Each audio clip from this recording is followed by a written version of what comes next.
content touches every aspect of the customer experience, from the very beginning materials that someone looks at, all the way through the actual documentation, to the support materials, so it touches every touch point of the customer experience. And that's something that people need to be aware of when they're creating content. And that's something that each of the divisions within your organization have to be aware of as well.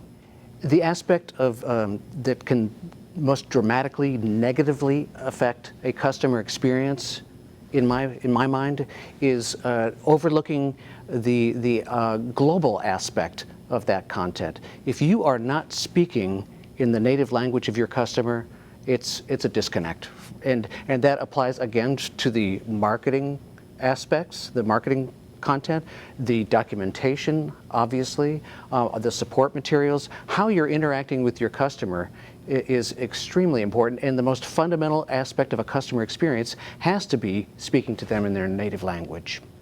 Post-sale content, and by definition, post-sale content is what happens after you've actually purchased a product. The content that you're interacting with after the fact can definitely impact the buying cycle. In fact, folks are actually accessing post-sale content before they buy now. And so that is actually part of the customer journey now.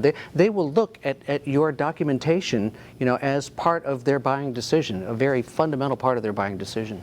So the way that content silos can negatively impact a customer experience is, for instance, using different words, different terminology, different glossary, different styles in the way that they're explaining products, in the way that they're discussing products. We've even seen different content silos, the marketing folks compared to the documentation group, compared to the support group, using different words for their own products, which is kind of a fundamental disconnect across the board. And you need to repetitively reinforce the messaging of a product. And if you're not doing that, and different words are being used across the silos, then you're losing contact with that.